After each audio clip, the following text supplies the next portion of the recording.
Buenos días. Muchas gracias por venir. Acabo de dejar la bici, que uso a pesar del ayuntamiento. Como diría Tipicol, a pesar del gobierno.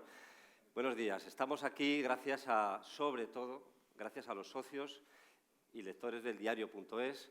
Si no sois socios, os aconsejo que lo seáis. Porque gracias a nuestros socios, el diario.es puede tener la independencia que le permite no solo organizar estos actos, sino hacer un control de los poderes, un periodismo de calidad, un periodismo riguroso. Estamos también aquí gracias a Santander, al Banco Santander, y a Impact Hub, que nos ha cedido este lugar tan fantástico para hacer esta reunión. Yo como periodista, pero también como ciudadano, llevo muchos años interesado y preocupado por lo que está pasando con el planeta, por lo que le estamos haciendo al planeta. También como periodista me ha gustado siempre jugar con las palabras y saber lo que significan.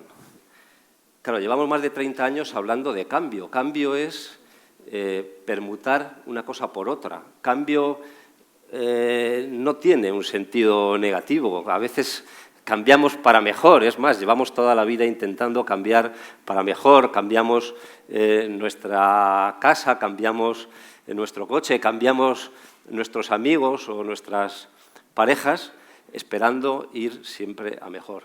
Claro, llevamos más de 30 años hablando de cambio climático y yo creo que la palabra ha sido un engaño, incluso ha habido mucha gente y muchos lobbies que lo han negado, pero es que incluso los que pensábamos en esta idea del cambio climático no recibíamos un mensaje poderoso de negatividad de la situación. Desde hace poco se habla de crisis climática, pero claro, es otra trampa, porque claro que hacemos crisis para mejorar. Muchas veces las crisis nos dan nuevas oportunidades. Hablamos de crisis de crecimiento. Una crisis de crecimiento siempre tiene un sentido positivo. Las palabras nos engañan. Ya por fin estamos hablando de emergencia climática. La emergencia sí que nos conduce a algo muy urgente, algo que te aventura hacia un peligro y que desde luego parece que una emergencia sí que hay que resolver con una cierta rapidez, porque nos puede llevar a una situación incontrolable. Yo creo que estamos en esa situación ahora, estábamos en esa situación hace muchos años y probablemente no hemos tomado ni las medidas individuales ni las medidas colectivas que habría que haber tomado.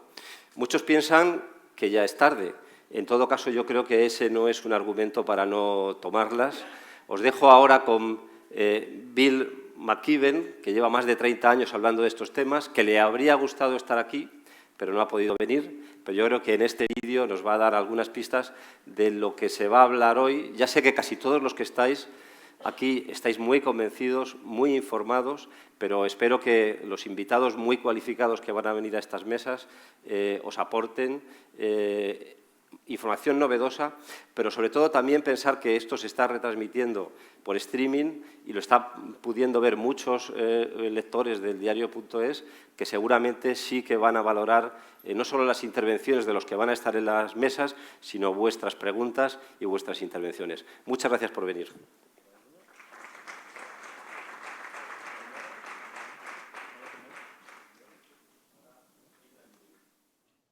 Hello, friends.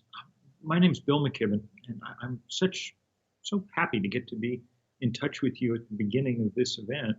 I'm happy that you're working on it, not happy that we have to talk about it, because we are in a climate emergency now, and it's the biggest thing that humans have ever faced, and we need to go to work.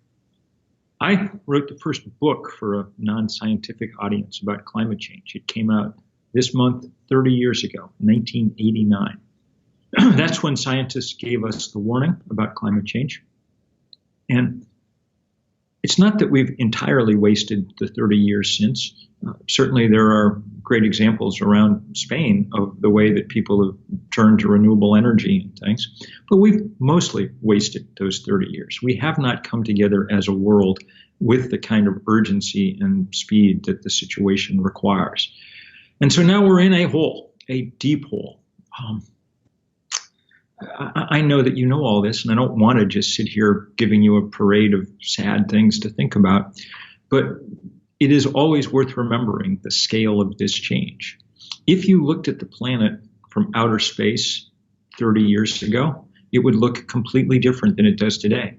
Half of the sea ice in the summer Arctic is gone. That's one of the biggest physical features on Earth. If you looked at the chemistry of the oceans 30 years ago and today, the ocean is 30% more acidic as it absorbs carbon from the atmosphere. Almost everywhere you look. The Great Barrier Reef is the biggest living structure on planet Earth, but it's half as living as it was 3 or 4 years ago. Those hot waters sloshing across the ocean, bleaching it out. Every day we have great tragedies. You've seen tremendous fires in Iberia. We've seen unbelievable fires this week in California. There's incredible flooding the world around. There are storms of a nature that we've never seen before. And this is still early in the progress of climate change. We've raised the temperature of the planet 1 degree Celsius. We're on our way to raise it on current paths 3 degrees, 4 degrees. If it goes up anything like that, then we cannot have civilizations like the ones that humans have built over the last thousands of years. Our lives will become impossible. So our job is clear. It is to prevent that kind of rapid climate change. We know how to do it, more or less. The quick deployment of renewable energy at full scale is crucial. A lot of that's going on in your part of the world, and we'll need more. We need remarkable movement towards energy efficiency. We need remarkable changes in our transportation systems so that electric cars become the norm in places where we still have to have cars, and where trains and buses and feet and bicycles take us the other places we need to go. We need changes in agriculture so that our soils are absorbing carbon instead of releasing it. We need a lot of changes. And that means we need the kind of movements big enough to force those changes. There's a lot of inertia and a lot of vested interest in political systems. They change, but they change slowly, too slowly in this case, because climate change is the first timed test that humans have come up against. That's why we've worked hard to build movements around the world. And now you see the fruits of that work. You see the amazing, remarkable young people who have put together these climate strikes. There's something undignified about taking the biggest problem the planet's ever faced and handing it off to 14-year-olds to solve. So I know that no one there is doing that. You guys are at this conference precisely because you want to take action and you know we need to take action. And I salute you enormously for that. And I look forward very much to getting to work with you as we go forward in this endeavor. I cannot promise you that we're going to win this fight. We don't know. We've waited a long time to get started, thanks mostly to the climate denial funded by the fossil fuel industry. There are scientists who think we may have waited too long.